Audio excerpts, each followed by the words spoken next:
une mission ministérielle de la CEDEAO a séjourné en Côte d'Ivoire pour rencontrer les différents acteurs politiques. L'opposition ne reconnaissait plus la légitimité des institutions en charge de l'organisation et de la validation du scrutin, prévu le 31 octobre prochain, et exige le retrait de la candidature du président sortant Alassane Ouattara pour un troisième mandat. Au terme de cette mission à Abidjan, la délégation de la Communauté des États d'Afrique de l'Ouest, CEDEAO, a appelé lundi les candidats et l'opposition Henri Konan Bédié et Tafi N'Guessan à reconsidérer leur décision de boycott de la présidentielle et d'adhésion au mouvement de la désobéissance civile. Un rapport final que l'opposition dénonce fermement.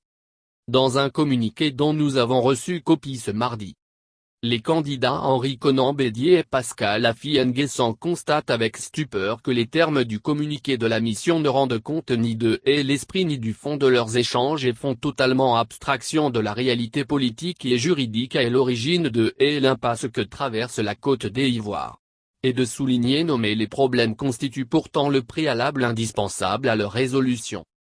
Profondément désireux de l'ouverture de négociations qu'ils réclament depuis plusieurs mois, les deux candidats soulignent leur acceptation de toute rencontre avec la partie adverse dans tout lieu neutre sous l'égide de la CEDEAO.